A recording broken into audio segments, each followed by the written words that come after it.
That was not the coolest countdown animation I've ever clicked, but it's the one that I clicked and I'm stuck with it. Welcome back, anybody who's tuning in here. This is DDP reporting from the closet, which is a new location for one of these streams. But we make the best of what we got. So here we are. Reporting from the closet. That's funny. Yeah. I'm trapped in the closet right now. That is very fitting. Yeah. In celebration of R. Kelly's new album he just put out. Oh yeah, dude's putting out. Oh wow, he put a new one out. He put a new one out in prison. So he's celebrating by trapping himself in the closet. And wasn't like the first track called like "I Admit It" or something? Something like that. Like my God, insanity. This is not the introduction I was having in mind, but it is what it is. So this is impromptu in the fact that we're live. It's not impromptu in the fact that we're having this discussion here. I know the title mentions trade deadline. We're really just doing kind of a roundtable here, and we might have We Talk Mavs, Cool Mavs jumping on here in a little bit as well. But we're really talking about moves that we think the Mavericks can make, whether it be trade deadline, off season, whatever. Just some moves that we think can help make this roster better moving forward, especially now with today you have the report that the Mavericks are basically looking at a 2-year window to convince Luka that they can build a competent contending team around him. So really time's ticking is the expression I was looking for. And so we're jumping on here. We're going to basically come up with a master plan, if you will, a collaborative plan of how we would try to make this team better. And then there's going to be a follow-up breakdown analysis video after the fact, basically laying out all that in this. But this is like the broader discussion podcast form of it. So we got Innie on here. Obviously, you guys are very familiar with him. We got Big Game James as well. And we've worked with TGK a couple times before, but I don't think you've been on our channel before. So salute and welcome to you, TG. Happy to have you on here. Hey, thank you, man. Looking forward to this. So happy to be here. Yeah, absolutely. Let's see. Let me get the chat pulled up on the screen as well, or at least get it where I can see. T Smooth TV, what's good? Life's crazy. Eric Wallace, what's up?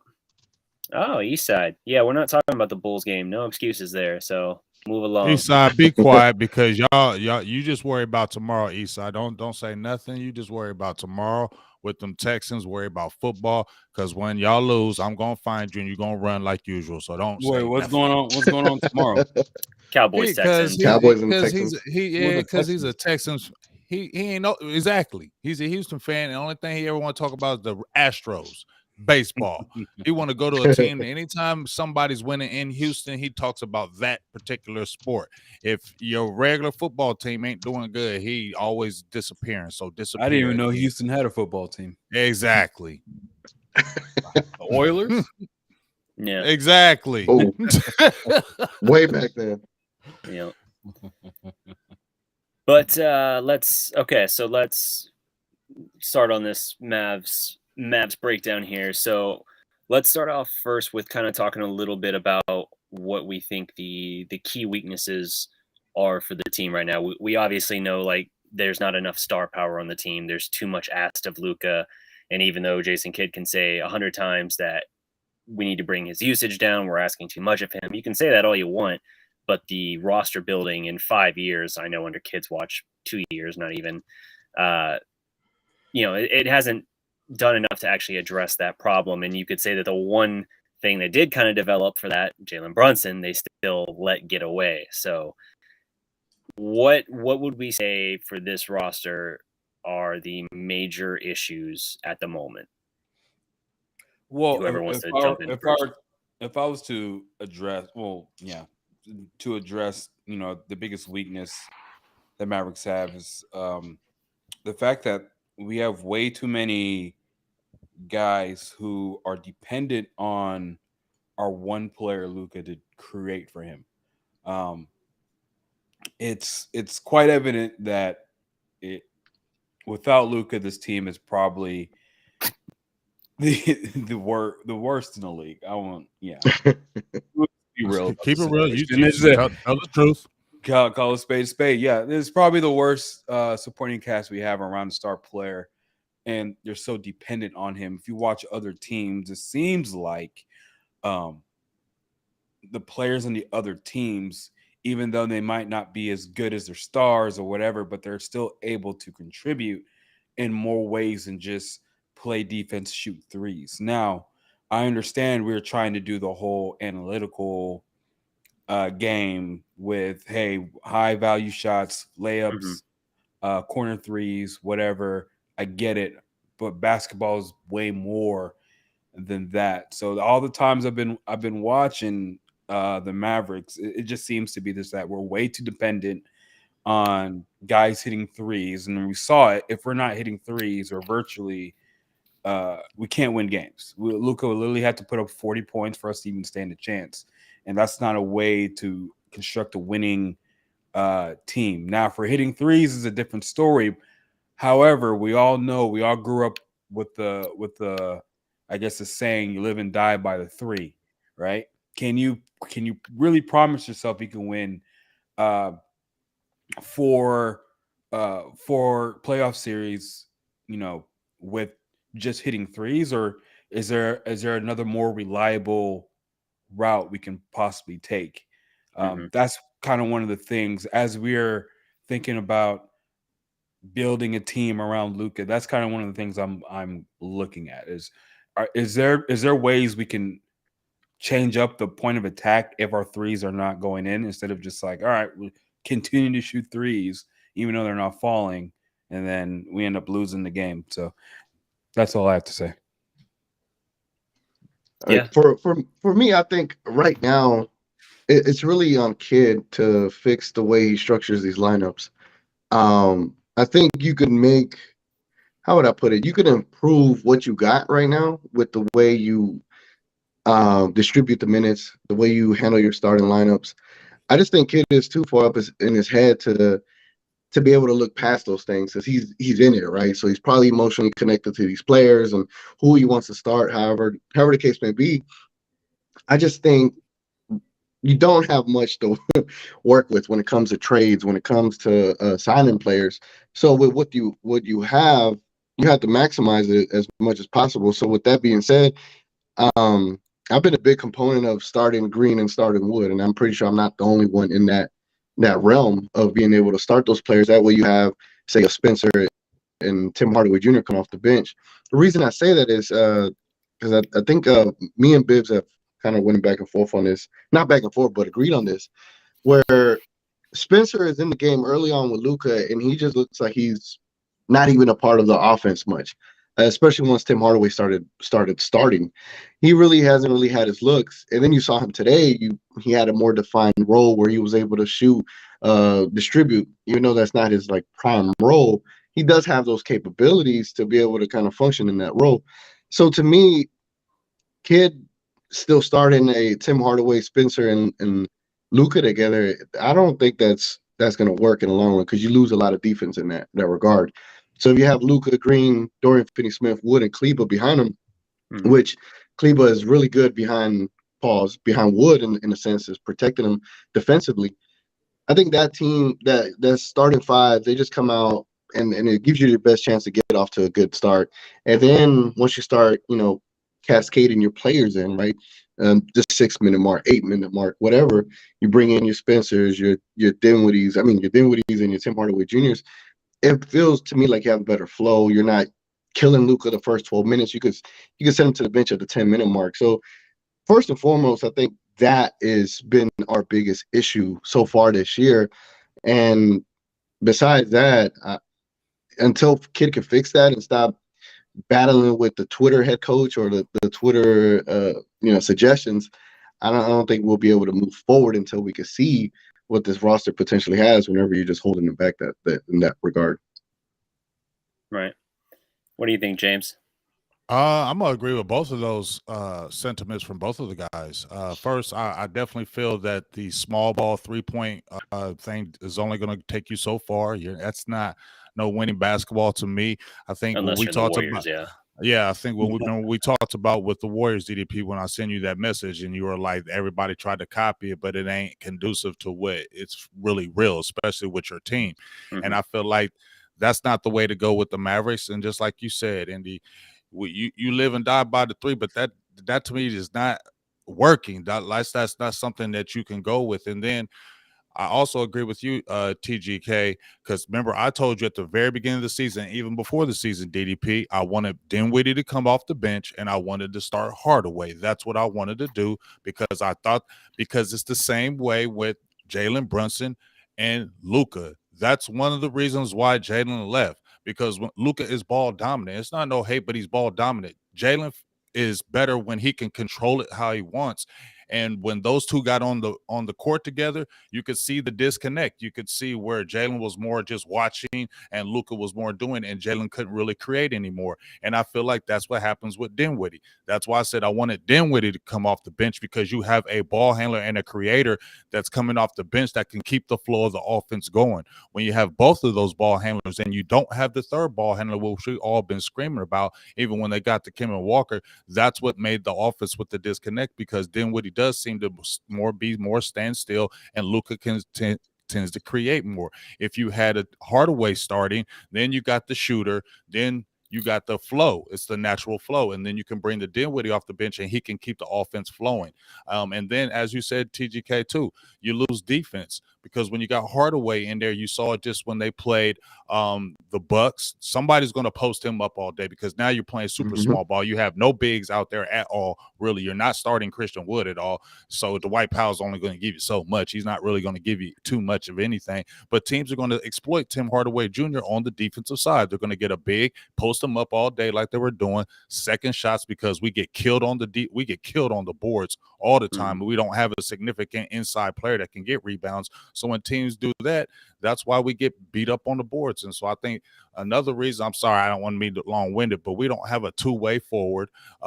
When you see, like when we play the Raptors, they got those forwards that could come at you, attacking you. They got 3 or 4 guys that are those 6'8", 6'7" guys that can dribble the ball, take you off the dribble, and they can come down and play defense. Those good two-way guys. We don't have that. Just to Andy's point, it's all Luka. If Luka is not creating it, everybody stands around and just wait for him to create the shot for them. If he doesn't do it, then Dorian Finney-Smith, the Bullocks, they just stand around kind of like at the top of the three, and that's why we have no rebound, because once the shot goes up, who's attacking the rebounds? Because it's everybody's out on the perimeter. We have not one person that can really do it, and it's just kind of frustrating. And just like we saying, Christian Wood, he might be the only asset if we're talking about trading, because you're not giving him the significant minutes. I don't see where a player would come back and say, "Oh, I'm gonna come back and play for the Dallas Mavericks next year. I'm getting these type of points when I thought I was going to be starting. I'm getting these type of minutes." I don't see where that happens. So I think that's where we're really lacking. Defensively, don't have the size. We don't have a two-way type of forward. Guard, we're lacking coming off the bench as far as somebody who can create. So it's hard for us to get offense when Luka ain't around. Yeah. No, I agree. I think part of the problem is with the team last year that made the run to the Western Finals. I think it was just a team, like we know from the point they were 18 and 16 or 16 and 18 last year, mid to late December.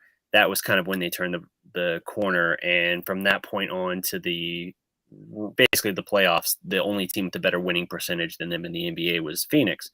And so it feels a little disingenuous to say, like, well, they just got hot at the right time. But if you look at, like, in terms of win-loss, that feels disingenuous. But if you look at, like, what the role players started doing, like how they were shooting the ball, particularly the 3-ball, that's absolutely what happened in the postseason. The way that you had guys coming on and shooting the ball for you, it really was the Mavericks going from, like, operating at a pretty high level to kicking into a new gear that wasn't necessarily sustainable. And they had an incredible run, but the problem is that's not a roster that you bring back every year and is going to have similar success. That roster had faults, and I feel like those faults were kind of exposed, obviously, in the Western Conference Finals. Like, they worked around a lot in the postseason, getting out rebounded and getting killed in the paint. And so it's like, okay, we're going to make an adjustment on that. We're going to go get a a rebounding and rim protecting center, and we're even gonna, for whatever reason, promise a role to him, which I think is a ridiculous thing anyway. So your big off-season acquisition, JaVale McGee, has barely been on the floor for you this year, and when he's been there at all, he's been terrible. And so that's like, okay, well, that was the one big move we made this offseason, and it blew up in our face. Then you have guys like Bullock who are just dropping off a map and have been terrible this year. Hardaway Jr. had a fantastic 5-game stretch, but he's kind of crashed back down the last couple games now. So it's like, and I was talking with James about this just our last show. Like Hardaway, man, when he's on, it's great. When he's on a burner, he's phenomenal. The problem is you don't know if that burner is going to be a few games, or if you're really lucky, maybe it's like 15 games, like it's that. So if we got a 5-game stretch of him just cooking and now we're right back to where we were before, then it's like, oh, I don't know if I love that. We got a lot of guys, to everyone's point, that keep saying this, like, yes, everything has to run through Luka. Luka has to do everything. He has to spoon feed everybody. And that's a great way to feature your primary attraction, if you will, if you're the Mavericks. The problem is when other teams are able to kind of like key in on Luka or force other guys to beat him, you just don't have the weapons to do that. You have too many guys who are having to sit around and wait. And that's where losing a Brunson hurts, because even if Brunson wanted to go do it himself, you still had at least someone else who could create a little bit for himself. Spencer can do that a little bit too, not quite at the same level. But then you have issues as well with like your other capable players like Wood, who can create a little bit for himself at least, just not getting the opportunity to start. Like he finally starts tonight, and of course it's a night without Luka.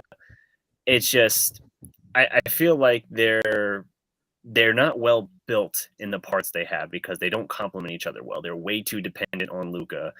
The options they might have that could help alleviate that a little bit are still very limited in the minutes that they're given. Obviously, everyone's very excited about what Jaden Hardy could bring to the table, but they're really being stubborn about bringing him along slowly. Tonight was a necessity to play him 15 minutes. And then even for the talent they do have, they're just being stubborn about the rotations, and they're making confusing decisions in that respect. Even in a game, drawn up plays don't make sense with this team. They're being stubborn about a lot of things, and that's one of the more infuriating parts of this season, even more than the losing, to be honest with you. If this team was just losing, I mean, I'll be upset, but the fact that they're losing the way they are, and with the coaching decisions that are behind it, is just, it makes the games not fun to watch. Honestly. Right. Yeah, I feel you. I feel that. Hey, James, you remember when we lost Igor? I kept saying I thought that was going to be something that really hurt us, and especially like drawing up those plays, end of game scenarios where we keep settling for the Luka top of the key 30-footer drifting left fade away basically for three. How many times are we going to try that this year? It worked once. It's almost like teams know it. It's almost like teams know it now. It's almost like when it gets down the line, you can see the defense funneling to that left side. They're not letting Luka go to that left side and try to shoot that three. So I mean, that's just frustrating. But to Andy's point, man, that's frustrating, because look, you got Josh Green, right? Just like with TGK. I look at it. You good. I'll be trying to say it slow every time I look at it right quick. But I mean, it's like you got a player in Wood, right? You got a Josh Green, you got Jaden Hardy. Those are only our like three kind of exciting players, like to me, besides a Luka. Those are exciting players. It's almost like, man, you making this game boring. Just like you said, I don't even watch the team, you know what I mean? Because you ain't gonna really play Hardy in no real minutes. It's like you want to play him when we get blown out, or when we're playing in the game, you don't even want to let him show any kind of minutes. And we all know this is a young man's game.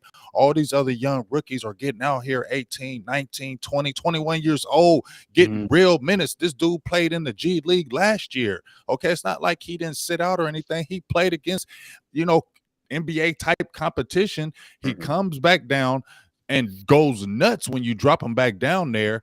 What more does this kid got to prove to get some minutes? And then you got Josh Green, who's athletic, continue to get this dude minutes. And it was like, to me, stubborn how he got it. It's not like he was rewarded.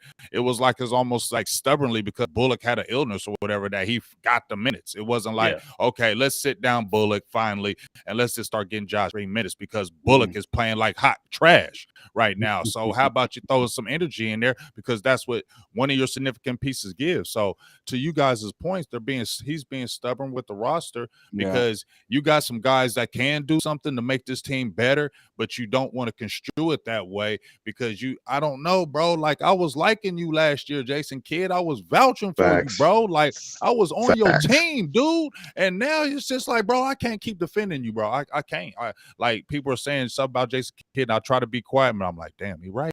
They're right. I'm trying to be quiet, Jason Kidd. I'm trying to be quiet, but too many of these people are saying the right things about you. So if we were to go ahead, PG. Have you ever seen that movie Moneyball? Yeah.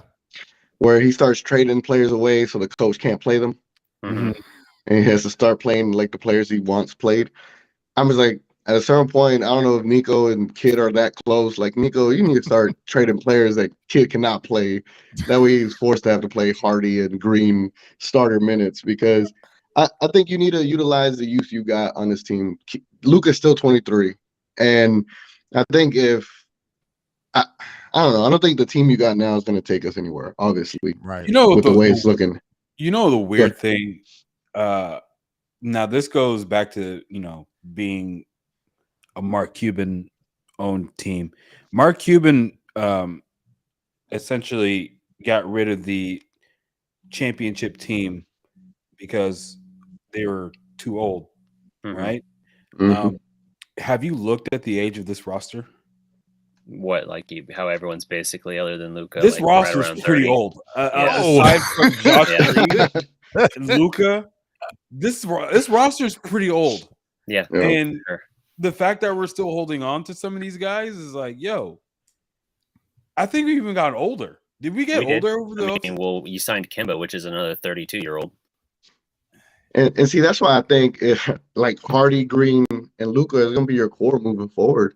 They're your youngest players on your team. And it's crazy to say Luka's your part of that youngest part of the team. He feels old. Yeah, I know. The way he feel like he's 30, the way he been playing, dog. He feel like he an old man out there. He's like, Luka's 23 for real? I thought he was 28. He put in 80 hours a week, man. Like, from a usage perspective, he is. Yeah. Like, I'm all for trading anybody but those three. Give me whatever we could get. Yeah. I don't care what it is, but just start something, freshen it up. Because to that point, then, what do you think our assets are? Like our trade assets? Well, and that's a tough part. Like, what are we really going to get out of the assets we have? Like, unless we're going to just trade contract for a contract, like, I would love to move Bertans and Hardaway together for one player that equals their money. That would be lovely. That wants them, though. Yeah. Exactly, and it's just, and we all know that. Don't nobody want them. It's like I could get in the trade machine all day, but and people ain't gonna accept it. I don't know. I think there are some smart fans out there, but there are some pretty not the brightest fans that just like, oh yeah, this trade is accepted on the trade machine. Let's do it. He's like, it's just does the money work? If yes, the trade it will have a green light attached to it. Yeah, we're right. We're very, very limited on resources and assets and stuff like that to make any major trades. Honestly, don't see any major trade this year. And if they, let's say someone's saying Miles Turner, if they trade a first round pick for Miles Turner, I think that'd be a mistake. Honestly, big mistake. It's to a point where we will have to load up on draft picks. Mm-hmm. So after this year, let's say we don't have it this year, so now then we will have our 2025, right? Because we don't have we don't have a 2024. Correct. That's the last one that goes to the Knicks. Okay, so we'll have to probably trade 2 or 3 of those if we're trying to make like an all-in Milwaukee. Trying to prove to Giannis Drew Holiday type thing. Yeah, that it's almost like we have to hold off on trades until we're able to get 2 or 3 first round picks, get some seconds, pick swaps, young talent, and then whoever the disgruntled star or whatever, that's yeah, that's what the move is, honestly. This year, marginal moves. Our best asset, as much as I hate it, is Christian Wood, because I like Christian Wood. I think we are very underutilizing him. I tend to root for who I believe to be the Mavericks number 2, because I know Luka needs somebody to step up to be the pressure reliever off of him, and what Christian has in terms of talent, that is, our best bet of being a pressure reliever for Luka. However, for some reason, Kid doesn't want to play them both at the same time, even when they're double teaming Luka, even when they're blitzing Luka, and for some reason it has to be Maxey who covers the center. Even though it could be Christian because he's a lot more skilled with the ball. I don't know. I honestly don't know. Whoever the hell is making these decisions, I don't know how they're coming to these conclusions. It's baffling, some of the decisions that they're making. But Mavs Twitter, a hell of a coach, right?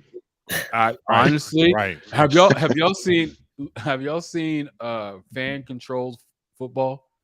That's where Johnny Manziel and all them. Oh, we might need to do that for the fucking Mavs. Like we call the plays, and the fans call the plays, and they have to run them. Yeah, we might need to fucking do that for the Mavs. And we can just run the lineups. That'd be good enough. Let's just do the lineup. Yeah, let's just at least do the lineups in this list. Let's at least just do the lineup, dog. Can you just? I mean, let's just keep it real. You gonna tell me we wouldn't feel better about if you had a Josh Green and Christian Wood competing week in, week out? We still know the roster is challenged. We would know the roster's challenged regardless, but you would feel better. You would if you had Hardy coming off the bench giving you minutes. If you had Green, and don't tell me Josh Green ain't gonna get better if he got even more minutes. Don't tell me he's not gonna get more confidence. We talked about the forward. He can be a guy because he can play your defense, and he's a smart player. He's not like a super assist guy, but he's smart assist guy. If you understand, he makes the right play. Yeah, he makes the right play. He's way more versatile than Dorian. He's way more versatile than Reggie. I mean, those guys were warriors last year, and I get it. This is why I accuse Jason Kidd of favoring the guys who were on the run last year in the playoffs. But it's I get, I get it. You trust them, whatever, but you got to know what you have on the roster. And just because you made it to the Western Conference Finals, like how many teams have we seen make it to the Western Conference Finals and completely not do anything after that? Flame out. The Jazz. We've seen the Blazers. It's the East, but look at the Hawks right now. The Hawks, there's like so many teams. Blazers, Hawks. But Jason Kidd has been a player for almost 20 years. He should know this. That's what's frustrated with me. That's the mind-boggling thing. Yeah, he knows this. He played in the league this long. He's got to know that you cannot go with that roster the next year thinking you're going to do something. He's got to know I got to play these guys more significant minutes. He's been a player in the NBA. How can he not know that and look at his roster and say, "Oh, I'm going to keep on sitting these guys"? No, you don't have to be faithful to no Dorian Finney-Smith and no Reggie Bullock and none of them guys. You better play your young talent, or it's going to be bad, and they're going to be looking at you saying, "Why is Jason Kidd still here to coach here?" Yeah, it feels like self-sabotage at the end of the day. But like one of the things that I feel like the Mavs need to do, like as of yesterday, was the 9th. They need to extend Josh Green. I don't want another Jalen Brunson situation here. Like extend that man right now. Give him 4 years for 46 or 50 mil contract. Like I don't care. Just get him an extension already. Well, they gotta figure some things out with their roster for sure, because the contracts that they have, it's not just that they don't have talented players or they have one-dimensional players that they struggle to make fit together in a cohesive unit. It's that they have a lot of bad contracts too. Like we mentioned earlier, the Bertans one, he was a throw-in. You didn't really want Bertans. That was just something that you had to take on in the Dinwiddie KP swap, essentially. You also have then The JaVale McGee one's a terrible one, a 3-year deal with a player option in year 3. You have Tim Hardaway Jr.'s contract, which I know he took a lesser deal to stay here than to go play with the Pelicans, which right now looks like a very bad decision on his part. But even with that being the case, it's like that's still a bloated contract, even if it's not the biggest contract he could have gotten. It's a hard contract to move, but like as far as your most tradable pieces, you mentioned it earlier. I hate that they're kind of forcing the hand of this, but they're probably going to have to trade Christian Wood at the deadline because I don't think you can afford back-to-back summers losing your second best player for nothing. Honestly, you have to see how the season is going. If they can't get a major turnaround by February, they need a trade. It's almost imperative that they have to trade Christian Wood and try to get some sort of draft compensation back. Right. And they have to. And they cannot pull another, as much as people love this trade last year, they cannot pull another Porzingis trade. They cannot pull another trade where we literally got hope it works out. Yeah, no, 2 contracts that lined up with the original contract. Oh, yeah. We can't do that. We need to get either a young flyer. We need to get financial compensation. We need to get, draft compensation or something like that. We can't be, we have 2 contracts that we could possibly move in the future. Fuck that. No, we need draft compensation, a young flyer, something that we can at least be able to either improve on or flip or something. Right. Because as much as we love Spencer Dinwiddie and whatever, those contracts, we just got 2 bad contracts now. Yeah, and instead of the one unmovable, you have 2 still hard to move contracts. 2 hard to move contracts. Yeah, and it's like it's great that Spencer has largely worked out well for you, that you have been kind of able to resurrect him a little bit, even if it was inconsistent a lot in the playoffs last year. But it's still something where it's like that's not an ideal thing to like. You moved on from KP because of reliability concerns, and even though Spencer has largely kind of worked out now, you're still in a similar boat. And like you said, you were still on the hook for the same number of years and cumulatively like a similar amount of cash. So yeah, it's a tough spot. We're to a point now where we're stuck, and we even traded a 2nd round pick. And the Maxey extension in the summer frustrated me a little bit too, because I'm like, look, I like Maxey. He's going to be 34 when that contract's up, and he's already been dealing with back issues. I like Maxey. I don't love the idea of keeping him around, and so now that's just another one of those guys that we've kind of hitched a wagon to. Yeah. And Powell, I know he's the ultimate lunch pail guy, blue collar, all that.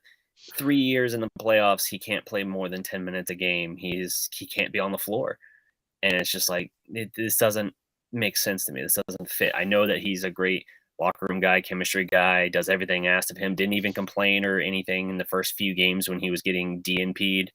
But it's not. We've been here for so long. We've been in this experiment so long. Like we know what it is, and if we're still trying to insist that it's more, I just feel like we're lying to ourselves. And I keep trying to tell people, these people who are people on Twitter who are just so into the Boy Scout guys.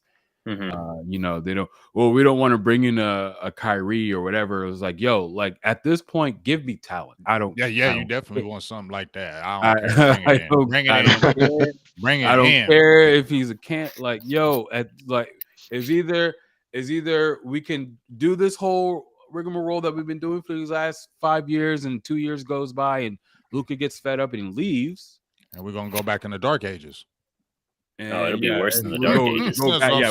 We're gonna be right back in Tankathon. That's where we go. We like go ahead and put Tankathon in your favorites again if that's the case. Because we're gonna be those 90s Mavericks teams with like the setting the record for the lowest winning percentage kind of thing. Because if all you got to build around is Green and Hardy, and suddenly that's your 2 guys, it's gonna get dark. Yeah, I mean honestly, like if he's wanting to go in 2 years. At the very least, his contract will get a nice trade.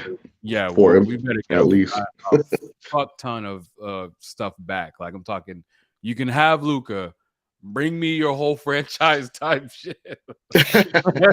Like back up the whole franchise to our door if we're gonna trade him. Yeah. But yeah, we are fast tracking into dark times if we don't do anything. And where did James go? I think he was frozen. There he is. Oh, there he is. You there now? I froze right quick, but that's all good. Oh, cool. Nice. No worries. My OCD. I gotta flip you back. There we go. Yeah. Cool. So looking at how they've built around their superstars, like to go back to back from Dirk to Luka, it's awesome. They had that 1 year where they got to play together, but like to even have that happen from one generational to the next, that's so incredibly rare. But when you look at like how they've actually built rosters around them, they didn't build well enough around Dirk at all. And yet I look at the talent Dirk played with and I'm like, okay, they didn't do always the best job of putting around him. But when you look at some of the people he did play with throughout his career, particularly, around the title, obviously post-title, I think was horribly mismanaged. But it's like, okay, well, they brought him Kidd and they brought him Sean Marion, which was probably the biggest, other than the Tyson Chandler move, which gets a ton of love. I think the Marion one is incredibly underrated. That acquisition was so huge for them. The Caron Butler move, even though he wasn't there in the playoff run, like you look at the different things they were doing right around that window, 07, 8, 9, 10. That's how I know That's how I know basketball. The fact that you brought up Caron Butler. Thank you. Caron Butler, juice. for real. Yeah. Caron Butler. Talk about the most overlooked guy on that championship team. Yes, he wasn't in the playoffs, but he was the second leading scorer up until January 1st when he went down. But anyway, I guess. Yeah. But like, moves like that, like you see some of the guys that they were getting around him. It wasn't just guys that fit well. Like it was like guys that could legitimately do something. Like Caron could go get his own shot and he was a two-way stud. Marion, like the ultimate X factor, even though he didn't have the same scoring prowess he had earlier in his career with Phoenix, he was still like a lockdown defender and incredibly versatile. Like the different things that they were putting around them, around Dirk particularly, like made sense. And then the Tyson thing was just like the ultimate cherry on top. Like they're not doing anything like that 5 years in with Luka. If the best thing that we're saying that they have put around Luka to this point, like what would you say that is the best thing that they have put with Luka so far? The best swing was KP, honestly. Sorry. I think potentially you could say that with Wood if they would just give him the role that he actually needs. Yep. But they're not doing that. So it's like, okay, so KP was the first stab at that. I think Wood, at least from an offensive standpoint, it was the best swing. Now, honestly, the most aggressive swing. Yes, I agree with that. If they would have stood pat, with that, I agree with that. I would actually much rather would have stood pat with that team and maintained our draft compensation than that. The Dennis Smith and Luka thing? Yeah. And this is hindsight, of course, but giving up them draft picks and then that really hurts right now. Right. Yeah, giving up them picks. And especially with KP over there turning up, and I knew he would. I knew he would go over there and turn up and stay healthy. It always happens like that. As soon as you leave, you hurt all the damn time in Dallas. And then as soon as you leave somewhere super healthy, just playing all lights out, 44 points, hitting things from perimeter, playing every daggone game, getting like 30-something minutes. Man, dude, why couldn't you do that here?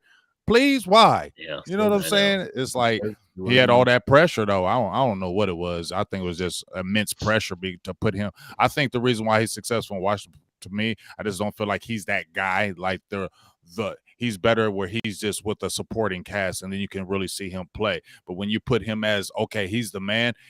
That's when I think those injuries come because that self pressure starts happening. He starts getting hurt, but now he don't have to worry about that pressure in Washington. He can just play basketball, and I feel like that's why he's staying healthy now.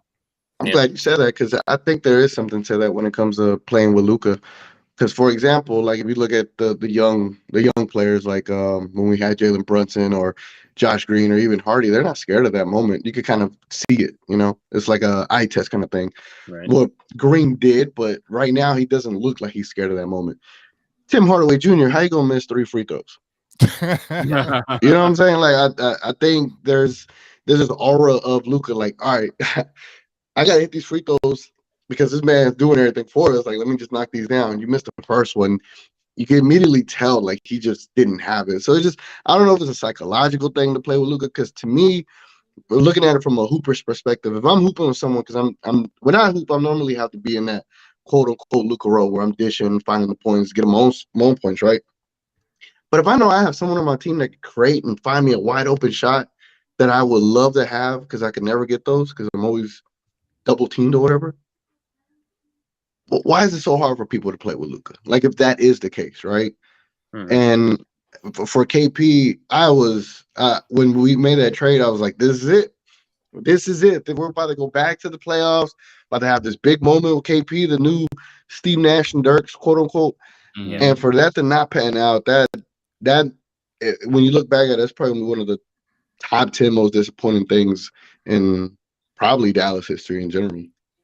I think I wonder to some extent if Mark Cuban has a little bit of cold feet now, because a lot of these trades that we've tried in Stephen recent Jones years have not worked out. He's Like, Stephen Jones now. He's Stephen You- Jones now. yeah, Oh, He's man. scared. you I can ain't you making can no look at it and trades no more. say He just the don't got his draft will with day- him though. The McCain, yeah, that's what he needs. yeah. You could look at like the draft day trade, obviously the Trae Young Luka swap, and say like, well, yeah, that worked out, but like you weren't risking a lot there, right? Mhm. Like Mhm. you were giving up one extra first round pick. You hated draft picks anyway. That was the first, other than the year before that, that was the first year that you actually had to do your homework and try to draft. But other than that, they've never really paid attention to the draft in Cuban's tenure as the owner or whatever. Which is So infuriating. yeah, extremely infuriating. So in terms of actual trades, you had the KP one, which was the big swing. And if it worked out, it was going to be genius. And you would be saying like, yeah, that's it. You Yep. now have the 1 and 1A, or at worst 1 and 2, to anchor your franchise to for the next 10 years. Didn't work. If you look before that, what would be the previous blockbuster? Are we going back to the Rondo deal? Because that was another team that Cuban was hoping to build that core around, where you were going to have Mhm. Monte or Rondo, Monte, Chandler Parsons, Dirk, and Tyson as your starting five. And that's another Mavs team that was very interesting. That was a weird Mhm. season because they were very intriguing for a while, and then the Rondo thing just completely blew it up. Yeah. Yeah, Deflated the whole season. right. So that one also blew up in your face. And so I wonder to some extent if there's a little bit of reluctance now, because you have had these things where like the last 2 or 3 years, the Mavericks seem to be their names mentioned in these different trade conversations and nothing ends up coming of it, or there's weird stuff like the deal we almost had, the original Goran Dragic thing that almost happened back when he was still with Miami, where it's like, oh, it's being reported it's happening. You're like, oh, okay. Oh, wait, no, it's not happening, because there was a misunderstanding about if this one player was involved. I think it was Derek Jones, maybe. Mhm. And then it came back as like, oh, no, whole deal's off now. And you're just like, what? Mhm.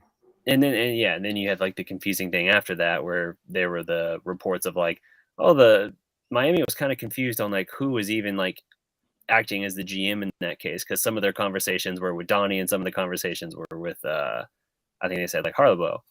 And it's just like, I don't know, but the confusion factor is just sort of another one of those things that feels like there's always something something involved with it, where now I kind of feel like the Mavericks are almost so gun shy of making another big swing and miss that like they just don't act. They almost are like paralyzed with fear and don't make the big move. They're gonna have to figure out something though, because if you're working with the 2-year window now for Luka, then you're talking about a 2-year window between basically championship hopeful and the absolute dark ages from which you may never return. All I will ask of Luka, don't count this year. That's this year. Yeah, Don't count let's this start year's that one timer year. next year. Yeah. Start the countdown next year. Yeah, you tell them like 2022 doesn't count. This starts in 2023. You don't get to say that. You don't get to tell me that shit on December 10th. Let's get our pick back. Then we can make. If you don't figure your shit out by the end of the year, whoa. Let's say, tell me that in January. But I mean, but you know what though? That's funny how it's 2 years. You know, Luka's already saying that. So I mean, we the fans out here, and that's smart on podcasters, Luka, all by the that. way. Yeah, very smart. That's Because now smart he's on gonna Luka. press them. Yeah. That's what he's got to do. That's what he's supposed to do. I'll get some people in here because if he just sits there and doesn't say anything and just acts like he's content, they're not gonna make the moves. The star has to make those press those issues because we all know the player goes, but you know the player's going to stay, the coach is going to go, especially when you got a superstar. They're always going to focus all around that he's the guy, so he needs. I'm cool with him saying, hey, y'all got a couple of years, because I would say the same daggone thing. I'm not going to keep on staying here every single year in and year out. And I see these other teams competing, and within 1 year they change around and they're starting to go to a playoffs every single year. And I'm standing over here trying to be faithful to y'all. No, y'all need to give me some players, and y'all need to give me some, and I need to see it quick, or I'm out of here, dog. That's the reality of this. The way the NBA and these sports work nowadays. You got to be able to change. You got to be able to play now. We ain't waiting no 5-6 years for no rebuild. That's not the way it happens no more in sports. Yeah. Did you see the way Luka walked off against the Bucks last night? Oh yeah. His body language. Well, what did it remind you of? What's another player that walked off after a loss like that? Are you saying I got one in my head? LeBron in Cleveland. Yeah. Yep. Like he was just like waved the. He looked so disgusted at the bench and just walked off. Didn't say nothing to anybody. Normally when he loses, he daps everybody up. Really, he showed really good sportsmanship. But he walked off, stormed off. I'll be mad too. I mean, especially they draw up that stupid ass play where, for some reason, they keep giving the ball to Luka away from the basket with his momentum, taking him away from the basket with 2 seconds left. All you needed was a 2. Like, what you should. Yeah, he was like try to get, and finally, there is some changing, because they did put in Christian Wood at the last position. Yeah, we couldn't even get that for all the previous 4 attempts at the. You only got 23 minutes that game. I just don't understand it. Unbelievable. But I guess Igor did play a big role. But again, the decision making. Like I was saying it, like, please give him some going towards the basket. Please give him some towards the basket. You set it down, screen for him, come up. I'm like, well, now you gave him another option, but the stupid ass step back 3-pointer. Could have gave him the dirt fade or something. Exactly. Something. Get in the post or something. Yeah. One thing I want to clarify, just since we've said it a couple times to anyone in the chat who maybe hadn't seen the quote, the Luka 2-year thing is something that is just NBA insiders. McMahon, right?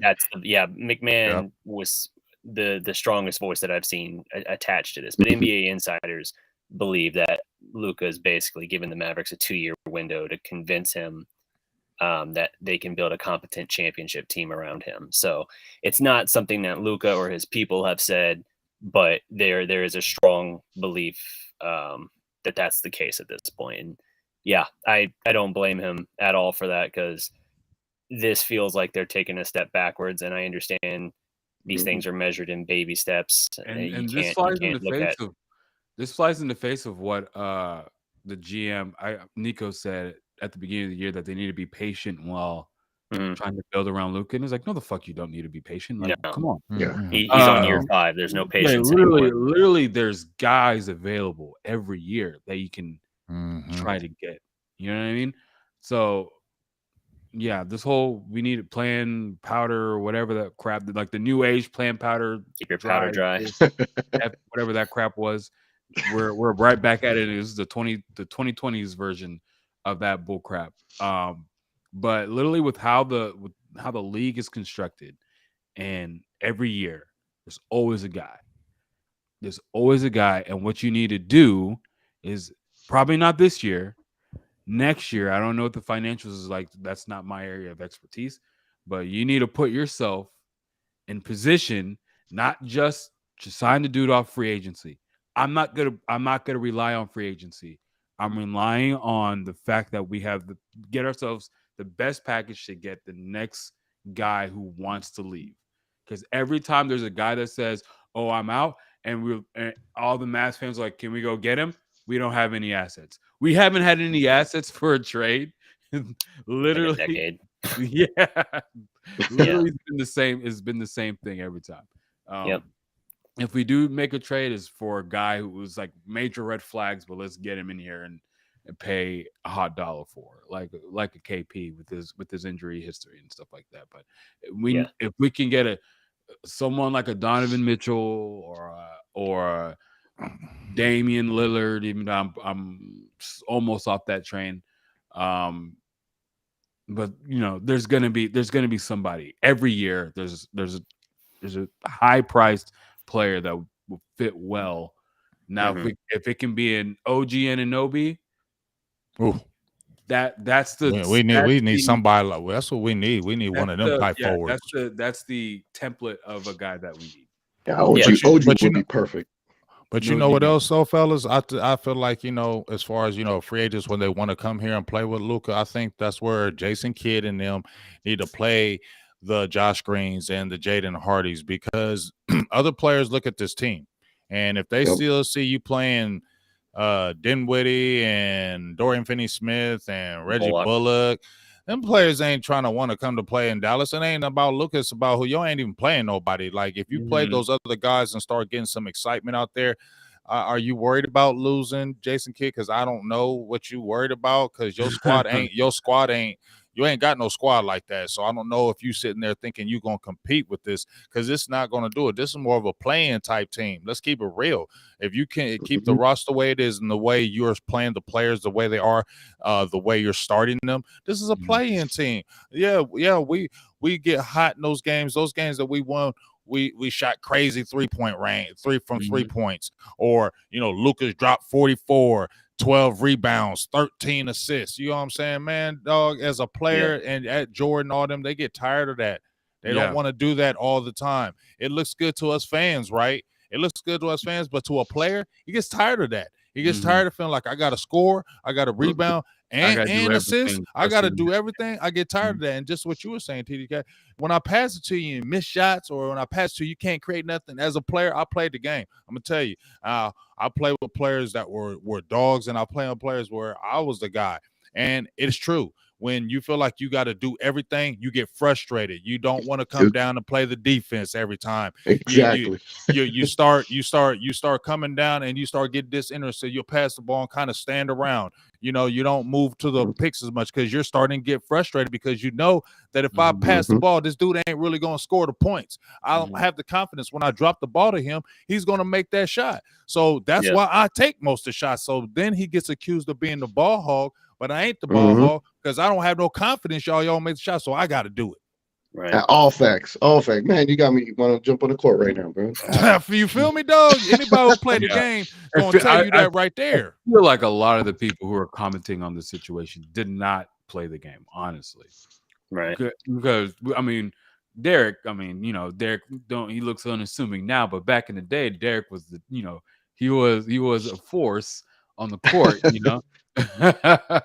But we all know, I've had my times where I was the man too, playing whatever type of basketball, but everyone thinks it's fun to be that guy, but it's like, if I need to put up 40 points for a team to stand a chance, eventually it becomes not fun very fast. Yeah.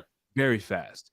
And I remember I was on Glow Mavs talking, and I said something like that the reason why they need to put Christian Wood in the lineup is, when everyone's keening on Luka, you need another competent player on offense.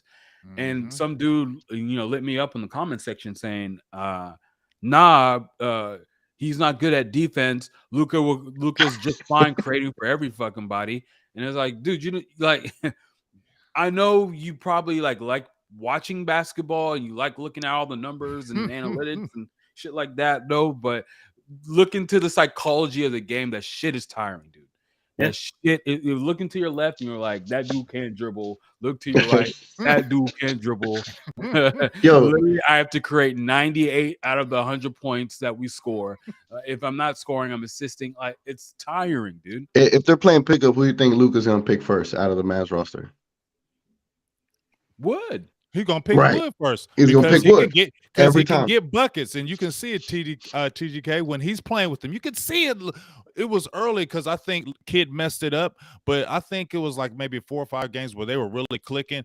When Luka knows you can play, dog. When Luka knows He gonna you can feed you. play, he's gonna give you the ball as much as you want. He likes that. You'll see him come down court. I've seen Wood come down right next to him, and he'll just give the ball to him. Like, go ahead, take that shot because I believe you can make it. So I'm gonna give you the rock. I'm gonna take it to the hole and dump it off to you because you can see his body language because he knows I got a competent player with me. He comes more alive because I know somebody I can go to him and I can dish it. Just like I said, when we played the game, bro, when you know somebody, you said it earlier, T, when you know when you playing with somebody. I had a couple of my homeboys.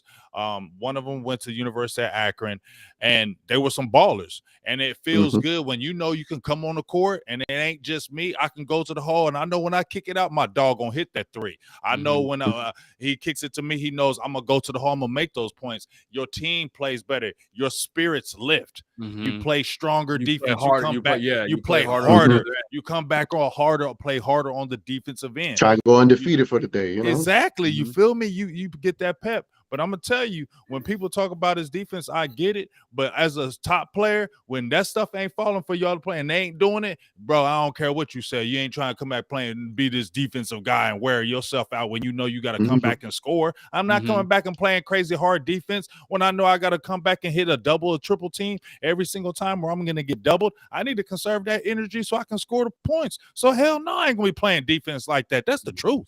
Yeah, 100%. So I'm just trying to think here, like, as it relates to the roster at this point, we've been talking about how they utilize the rotation and situational stuff, how the coaching frankly needs to make a big step forward as well. I'm looking specifically, I think the issue they have with rebounding is one of the biggest red flags for me right now. That interior, the JaVale McGee thing was such a misfire. I think that they tried to patch a hole and the patch just fell straight through. Like the hole, in fact, the hole might be bigger now somehow. So they really messed that up. I think as far as looking at this year, we keep saying that they don't have a lot of great assets that they can move unless they're going to box themselves into a corner where they have to move Christian Wood. I think you're probably going to have to find something to patch that. You're gonna have to figure out how to address your front court in terms of rebounding and rim protection. That if you could just fix that will help some things. They're gonna have to figure out as well how to get some minutes for Hardy and Josh Green, because I think you need to bring those two along a lot more. If you do that for those two, stop fucking with Wood's minutes so much, and address the center position in the way that you failed to in the summer, I think that might be the best you can do for this year as we think about like the trade deadline. The summer is going to open up some other possibilities. I don't think you're really going to get out from under an albatross contract right now, unfortunately, unless you do move Wood, in which case maybe you can tack one of those bad contracts to him. But they're limited in what they can do right now. And I think realistically, they're probably just going to make amends of some kind for the JaVale McGee signing. But if that's the case, is there a specific name that comes to mind? If they were to move on, for instance, from Hardaway and do something bigger, the name that I always come back to that I think is a better version of him is Buddy Hield. But I don't know how likely that is since Indiana actually is pretty good at this point. Yeah, I think I want a big man. I don't has want no more shooters. I'm gonna keep it real. We got. That's what the offense is. I want a big man. I want a forward. I want a two-way forward, or I want a big man. That's it. I don't want no more shooters. Fair enough. I would second that too.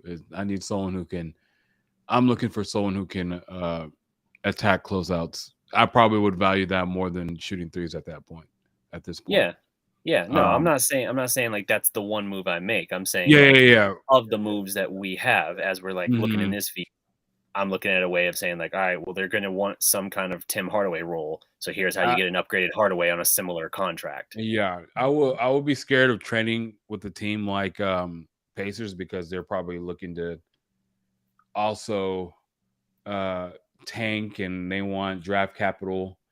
If they don't land the first pick, they will probably want multiple firsts. Maybe even try to entice the number one person to trade for. No one's going to do it, but trade that number one pick or something like that. But Right. it's tough. I honestly think this year. There's no move that will take us to. I don't know if we're a playing team. There's no move that we're gonna make to take us out of that and put us into a playoff team. I think everything we're gonna do is gonna be a lateral move at this point. I'm trying to think if we were to trade a guy like Christian Wood, that would be a step backwards. But in terms of assets, that would be a step forwards to where we can take a bigger leap somewhere down the road. So, if we're thinking about a KP type trade this year, I don't think it's there. No, I don't think so either. It's dumb. The whole signing JaVale McGee for 3 years, $5 million is like, I mean, if you felt like you needed to patch that hole, I mean, Dwight Howard was right there. You could have gotten him for cheap. I mean, there's just so many moves you could make. Don't you bring up that name, any, because that just hurts my soul every single time. Mm-hmm. Every time you bring up that name, because me and DDP were talking about that, how you could have got a Dwight Howard, bro. He was screaming to play. He was screaming to play in the NBA. Somebody pick me up. Somebody pick me up. Yeah. What in the hell made you think JaVale McGee over Dwight Howard, bro? Yeah. I mean, like, what was your even thought pattern to think that JaVale McGee wouldn't help you more than Dwight Howard? I mean, he can give you the rebounds you want. How old he is can give you the defense. Right, he's 34. And Dwight is what, 36 or 37? You feel me? And Dwight Howard will still give you more in the older years. Like that dude, I'm telling you, he makes me so mad when he makes a shot or he misses a shot, when he just strides down the court and everybody's already there and he's still striding, pointing his hand. Dude, get back. You're 7. Let me just leave it alone because I'm gonna start getting mad at Joe. So I ain't even. That's why. So is current McGee better than Dampier ever was? That's a tough one. That's a tough one. Hands of Stone, Dampier might have actually been better. Yeah. Dampier. You know who's gonna get you a rebound. That's the thing. Yeah. He's gonna box out for you. I'll take them. I'll take that right now. I'll take me boards. Sagana Job. You're bringing up. Is he better than McGee? Sagana Job was much better. Tim Duncan stopper for one game. Give me DJ Mbenga. At least he blocked Kobe DJ Mbenga. Exactly. You're bringing up these names and you're striking fear in my heart because all it is time after time, and our front office has made some pretty dumb decisions. Yeah, and we still kind of have the same dude heading up our front office, and I don't know, man. I hope in the future we wisen up and he lets off the gas and lets whoever who's supposed to be the decision makers by title to let them do what they do. But yeah, we have almost, if you look back at the moves that we've made, it's probably weighing more on the negative than on the positive. Dude, you could have had Dennis Smith Jr. and Dwight Howard, and they told us they didn't need Dennis Smith, and yet because who are they reciting, right? Who are they saying? Oh, Ntilikina's there. Josh Green's taking a step forward. Now Green is taking a step forward, but he's not being used in that type of role. So I was like, oh, you got Ntilikina, and here's Franco or whatever. Like, okay, here's 32-year-old bad knees. Nico even saying horrible knees. Kemba Walker, like you could have had Dennis Smith, and he literally has told you for years he would come back to Dallas. Like it makes no sense, and it's frustrating as hell. He literally said in an interview, Dallas is his second home. Yes. Mm. Like he's asking you, begging to come back. You know he's tight with Luka, and you kept saying like, "No, we don't need that. We were doing just fine when we only had 2 creators last year. It only kicked into high gear once we happened to get a third. But you don't have to have a third. And even if you did need a third, we think like Ntilikina or someone else is going to bring that in, dude. No, Yeah.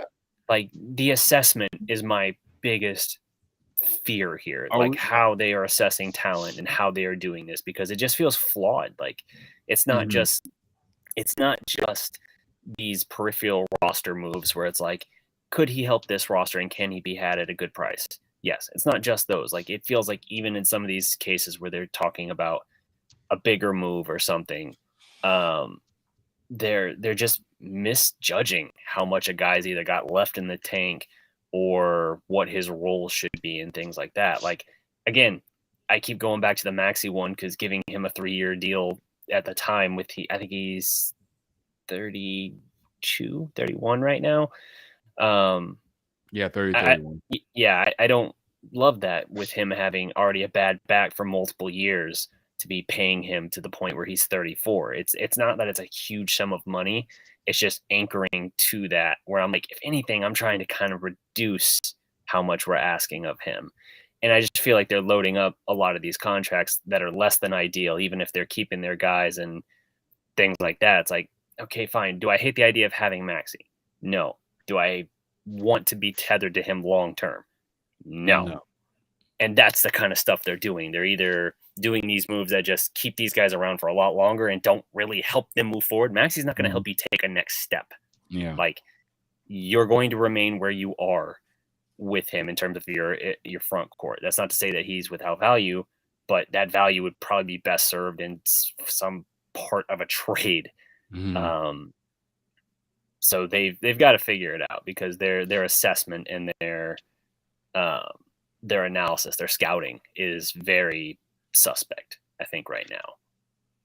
Yeah, and then I fear that too, because whatever comes up at the trade deadline, who knows which team just really falls off, the face of the planet. Then that can open up things and make things flexible for you, but you're dependent on a team that has good players to fall off the face of the planet for you to get a good player. And then for them to take on the current bad contracts we got, it's just like it's a double and triple whammy. And on top of it, the players that we would offer are like so one-dimensional that it's like, why would they need them? Unless they have a Luka where they could utilize the one-dimensional player.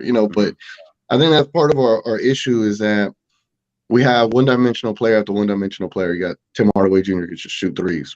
Bertans, he could just shoot threes. McGee, I don't even know what was his asset right now to the team. Think he's a one-dimensional player. It's a non-dimensional. Real hard from the bench. And so, like, when you look at like Dorian Finney-Smith, I had said this in a video I posted. Like, what's disappointed me with him, which I love how far he's came into the league. He doesn't have like a mid game, like even a floater. Right. Like there was a floater he attempted against the Knicks. Well, I was like, what is that? Like you haven't practiced this or tried a new move? It's just 3 and D. And so same thing with Bullock. He doesn't even have the 3. It's just I don't even think he has a defense. So it's depressing in a sense that one player in Luka, it just shows how great he is. One. But also it's like you're picking up so many players slack. Like I've always said, like Luka counts. He's like the greatest equalizer. You can have Clay, Steph Curry, and Draymond, and Luka can level them out. It comes down to the rest of your team to just pick you up a little bit, make 3 free throws, make just 2 more, right, out of 5, and you can win games. But we can't even get that, and so that's the scary part about it. Because if Luka leaves, will I still be a fan of Luka? Yes. Will I be killing Mark Cuban in the front office forever until I'm gone? Yes. Because what you have in Luka is honestly in a top 3 GOAT potential with his potential. And if you lose that, that's going to be the biggest stain in Mavericks history besides making Dirk play those final years with a horrible team. So yeah. No, I agree. I think what'll end up having to happen is we'll probably have to do a couple more of these roundtables at some point just to get a feel on this, because I feel like this has been a good talk in like what the kind of issues are with the team, with the roster composition. And I feel like the next step we'll have to move towards now is kind of getting an idea of like, okay, for these particular positions, like if we have like these 2 or 3 moves that we think that they need, silence cat at the door. These 2 or 3 moves that we need to make, we kind of need an idea of like the names, I guess, of some of these players, some of these targets in mind, and well, then we can. I created a trade for you. Okay, yeah, I'm up. And this is, I was in the trade machine. I did several of them, and I was like, no, none of these make sense. But then I looked at the worst teams, right? The teams that have nothing to lose, they'll probably trade with us. And so I was like, where can we improve on the margins, right? And so I looked at the Hornets. They're 7-19. I'm like, man, I don't really care. They'll give away some players. They'll give away. And so Dessner. I don't know if we can get him, but I was thinking Rozier, right? We need another ball handler. Scary Terry, yeah. Kelly Oubre. I wouldn't mind him. And then PJ Washington. He might bring what's the name? A bundle of bricks or whatever his name is. They'll probably get back together in Dallas. Who knows? But anyway, I was thinking of getting them and shipping Hardaway, Bertans, and Bullock. But I'm just like, yeah. If you got all 3 of those guys out the door in one move, I would applaud you. They would. Yeah. They would. Yeah, that would be. I'd be willing to give like some kind of draft compensation for that deal. I don't know. But I don't know if it could be possible. What about T? Because I was mentioning this. You know who I've been wanting to try to pull some players from is Orlando Magic. They got all them young players over there. They got all Carter them young players. Obama. You feel me? We can pry somebody away. They ain't gonna keep all them young guys. They're gonna eventually use some of those young guys as trade assets. You know what I mean? Because they just got whatchamacallit getting ready to come back to Jonathan. What's his last name? He's been hurt for the last Jonathan Isaac. He's been hurt for the last couple years. 1,000 days. But he's still young, and he was. If you looked at his years, he was getting better every year. Yeah, I know he got the injuries, and he's still young. Markelle Fultz, you remember how long he been injured? He's just been coming back in the lineup, and he's been turning up since he been coming back in the lineup. So they got a plethora of young players that they're not all going to keep up. Eventually, they're gonna offer up somebody. So I'm just saying that'd be somebody I would like to look at for a young player that can help the team. Because I want youth, and I feel like they got a lot of youth, and they'll get rid of some of that. So maybe we could pry somebody from there. That's just something I'm thinking about. Speaking of the Charlotte Hornets on on TGK's with Brittany Luka, Renner. with Luka with Luka stating he's out the door in 2 years if he don't prove to make a move. Does that up the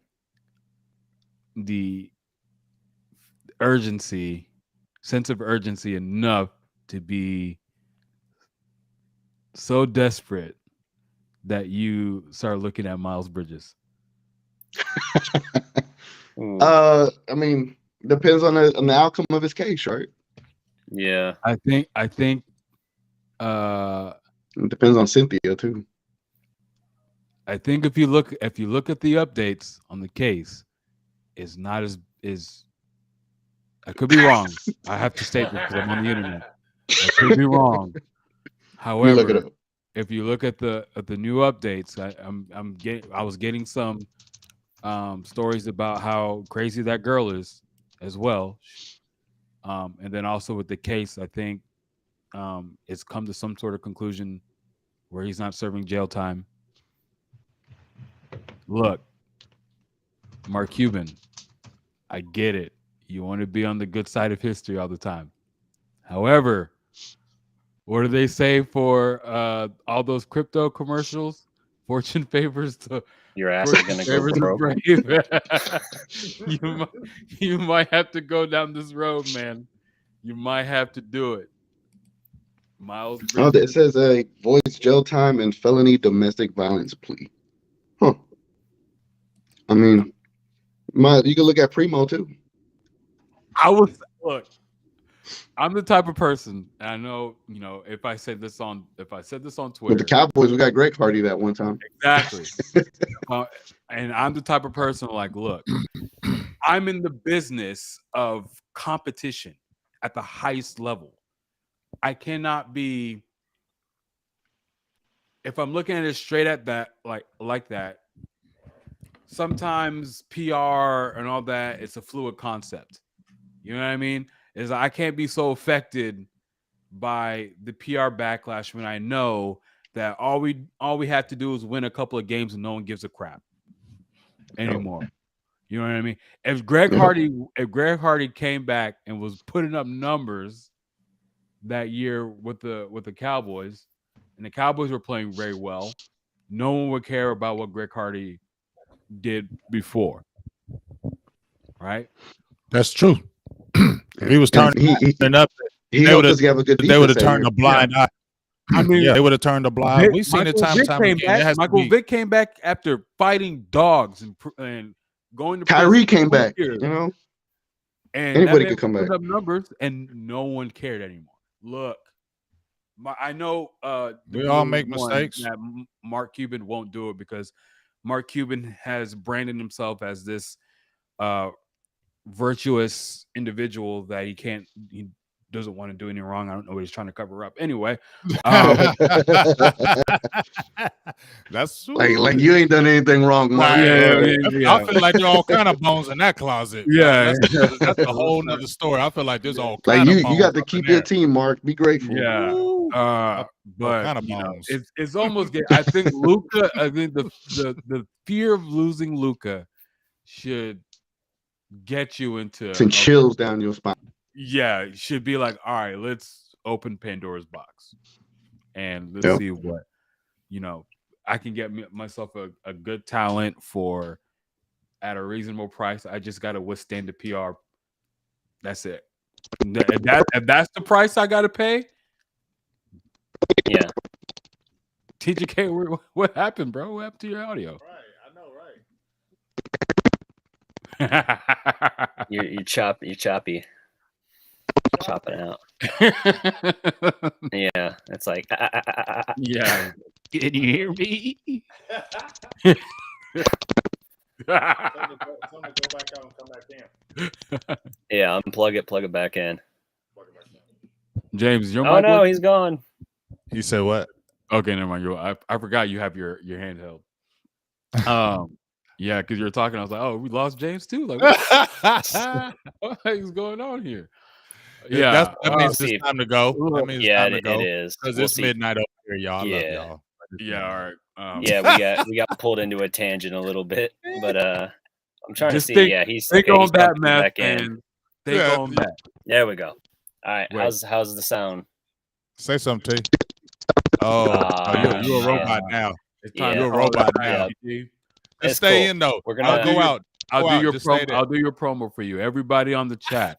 Before we leave, I want you to go on YouTube, subscribe to TGK TV. Please. He puts up some fire Mavs content, way better than all them locked on nonsense talkers. All them Mavs Moneyball has been a little better as of lately. But look, there's some people who will speak facts on the state of the Mavs, and you got 4 of them right in front of you, right? I want you to follow TGK on Twitter. Is it TGK TV? No, it's at that Garcia kid. Every time I try to tag you, I always forget your freaking, because I'm like TGK, and it'll be like, give me a list of all these people who are not you, and I'm like, I don't freaking like what's his name again? I remember now. That Garcia kid. Follow Big Game James. Is it Silver and Blue on Twitter? We got rid of that. Big Game James now, baby. Big Game James. Okay. Isn't it your handle though is like at Yates James? Yeah, it's at Yates James. But as soon as you type in Big Game James, it should come up. Yeah. Gotcha. And then of course the Dallas Prospect, where you'll find DDP and myself, which is just my name. Look, it's time to bring the real back in Mavs fans, because we're being led astray.